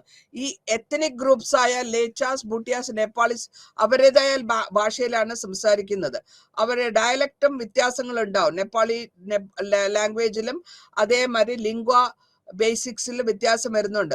ഒഫീഷ്യൽ ലാംഗ്വേജസ് ആയിട്ട് ഇംഗ്ലീഷ് ഉണ്ട്, നേപ്പാളി ഉണ്ട്, സിക്കിമിസ് അല്ലെങ്കിൽ ബുട്ടിയ അല്ലെങ്കിൽ ലിപ്പാച്ച ഇങ്ങനെയും വരുന്നുണ്ട്. അപ്പോൾ ബുദ്ധിസം, ഹിന്ദുയിസം ആണ് 2 മേജർ ആയിട്ടുള്ള റിലീജിയൻ ഇവിടെ ഫോളോ ചെയ്ത് വരുന്നത്. ഏറ്റവും കൂടുതൽ ലിപ്പാച്ചാസ് എന്ന് പറയുന്നവരാണ് അല്ലെങ്കിൽ ബുട്ടിയാസ് എന്ന് പറയുന്നവരാണ് ബുദ്ധിസ്റ്റ് റിലീജിയൻ അല്ലെങ്കിൽ ബുദ്ധിസ്റ്റ് ഫോളോവേഴ്സ് ചെയ്യുന്നത്. നേപ്പാളി ആൾക്കാർ മുഴുവനും നേപ്പാളീസ് മുഴുവനും ഹിന്ദുസ് ആണ്. ഇവിടെ എറണാകുളത്ത് തന്നെ ഒരുപാട് നേപ്പാളീസിനെ ഞാൻ കാണുന്നുണ്ട് ജോലിക്കായിട്ട്. നല്ല അസല മലയാളം സംസാരിക്കുന്നുണ്ട്. ഇതേമാതിരി ഇവിടെ പല വിധത്തിലുള്ള സിക്കിമില് 70ൽ മേലെ മൊണാസ്ട്രികളുണ്ട്, അതായത് ബുദ്ധിസ്റ്റ് മൊണാസ്ട്രികളുണ്ട്. ഫോക്ക് ഡാൻസ്, കസ്റ്റംസ്, ട്രഡീഷൻസ് ഓരോ ട്രൈബിനും വ്യത്യാസമുണ്ടെങ്കിൽ കൂടിയും എല്ലാത്തിനും ഒരു കൾച്ചറൽ മാർക്കിസം സിക്കിമിൽ കാണാൻ പറ്റും. പാങ് ലെബോസോൾ എന്ന് പറഞ്ഞിട്ട് ഒരു ഫെസ്റ്റിവൽ ഉണ്ട്. അത് സെലിബ്രേറ്റ് ചെയ്യുന്നത് ബൂട്ടിയ കമ്മ്യൂണിറ്റീസ് ആണ്. ഈ ഫെസ്റ്റിവൽ വഴി അവർ ഗ്രാറ്റിറ്റ്യൂഡാണ്, മൗണ്ട് കഞ്ചൻതുംഗയ്ക്ക് കൊടുക്കുന്ന ഗ്രാറ്റിറ്റ്യൂഡാണ്. അതായത് അവരെ പ്രൊട്ടക്ട് ചെയ്യുന്നത് നേപ്പാളിൽ നിന്ന് വന്ന മൗണ്ട് കഞ്ചൻജുംഗ അവിടെയല്ലേ, അപ്പൊ അവിടെ അതിനാണ് അവര് അതിനെ റെസ്പെക്ട് ചെയ്യുന്നതാണ്.